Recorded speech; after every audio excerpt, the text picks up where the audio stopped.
International criminal court यानी ICC ने रूस के पूर्व रक्षा मंत्री सरगेई शोइगु और उनकी सेना के chief of staff general Valery Gerasimov के खिलाफ बीते 25 जून को गिरफ्तारी वारंट जारी किया है। इन पर यूक्रेन में नागरिकों की मौजूदगी वाले स्थानों पर हमला करने का आरोप है। इसके पहले भी आईसीसी ने बीते 17 मार्च 2023 को रूस के राष्ट्रपति व्लादिमीर पुतिन के खिलाफ गिरफ्तारी वारंट जारी किया था। वहीं रूस का कहना है कि आईसीसी का फैसला कानूनी रूप से शून्य है, क्योंकि रूस हेग स्थित आईसीसी के अधिकार क्षेत्र को मान्यता ही नहीं देता। ऐसे में सवाल उठता है कि क्या रूसी पदाधिकारियों को सच में आईसीसी अरेस्ट करवा सकता है या फिर ये एक राजनीतिक खेल मात्र है। इस पूरे मामले को हम विस्तार से समझेंगे, लेकिन उसके पहले जरा आपको ये बता देते हैं कि इस वीडियो में हम क्या क्या डिस्कस करने वाले हैं।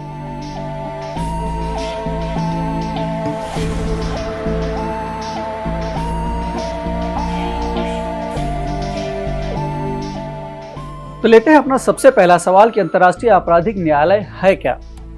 अंतर्राष्ट्रीय आपराधिक न्यायालय दुनिया का पहला स्थायी अंतर्राष्ट्रीय आपराधिक न्यायालय है। ये रोम संविधि, अंग्रेजी में कहें तो द रोम इंस्टीट्यूट नामक एक अंतर्राष्ट्रीय संधि के माध्यम से गाइड किया जाता है। दरअसल 17 जुलाई 1998 को 120 देशों ने मिलकर एक कानून तैयार किया था, जिसको नाम दिया गया द रोम इंस्टीट्यूट। इसी कानून के तहत एक संस्था बनाने की बात कही गई, जिसका नाम है अंतर्राष्ट्रीय आपराधिक न्यायालय यानी इंटरनेशनल क्रिमिनल कोर्ट। 1 जुलाई 2002 को आधिकारिक तौर पर आईसीसी की स्थापना की गई। इसका उद्देश्य अंतर्राष्ट्रीय आपराधिक न्याय के माध्यम से अपराधों के लिए जिम्मेदार लोगों को दंडित करना, साथ ही इन अपराधों को फिर से घटित होने से रोकना है, इन पर रोकथाम करना है इनका। लेते हैं दूसरा सवाल कि आईसीसी से जुड़े महत्वपूर्ण तथ्य क्या क्या हैं।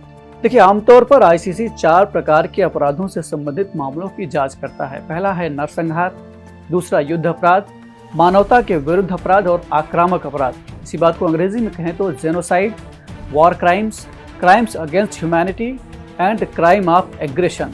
इसका मुख्यालय नीदरलैंड के हेग में स्थित है और अभी मौजूदा वक्त में इसके 123 सदस्य देश हैं। यहाँ आईसीसी से जुड़ी कुछ महत्वपूर्ण बातें आपको बता दें, जैसे कि आईसीसी संयुक्त राष्ट्र संघ से संबंधित संगठन नहीं है, लेकिन ये संयुक्त राष्ट्र के साथ कोऑपरेशन में जरूर काम करता है। संयुक्त राष्ट्र संघ से संबंधित सिविल मामलों का एक कोर्ट अलग से है, जिसका नाम है अंतर्राष्ट्रीय न्यायालय यानी इंटरनेशनल कोर्ट ऑफ जस्टिस, जिसे अंग्रेजी में संक्षेप में कहते हैं आईसीजे।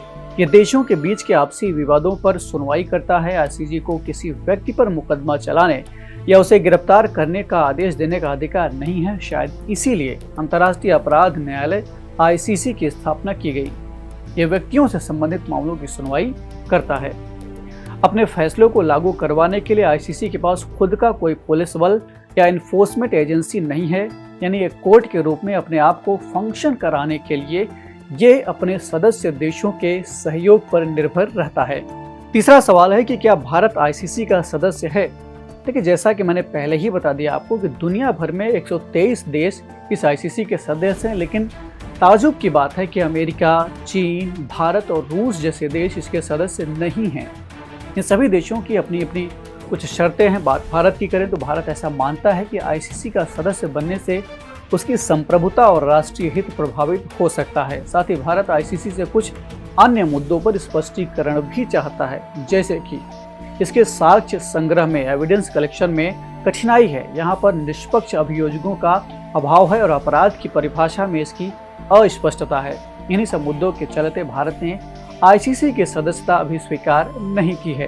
तो एक जो सबसे महत्वपूर्ण सवाल यहाँ उठता है कि जब रूस आईसीसी का सदस्य ही नहीं है तो इसके खिलाफ वारंट कैसे जारी हो गया।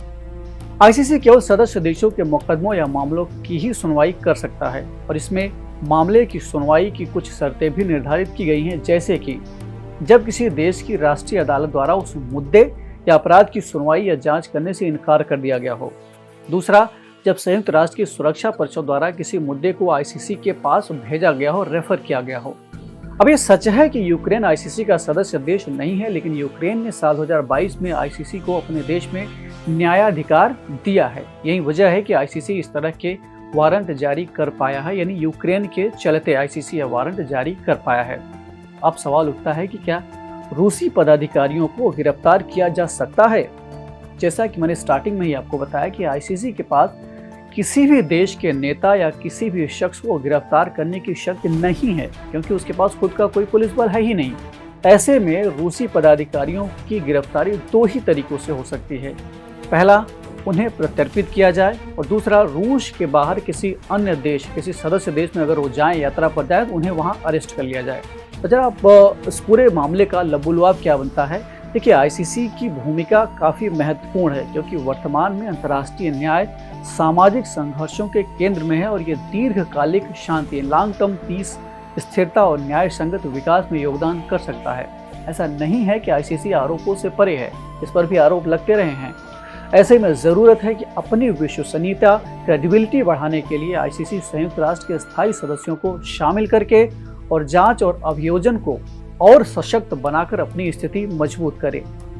आईसीसी अपनी विश्वसनीयता किन तरीकों से और ज्यादा बढ़ा सकता है या बढ़ा सकती है, कमेंट बॉक्स में हमें जरूर बताइएगा।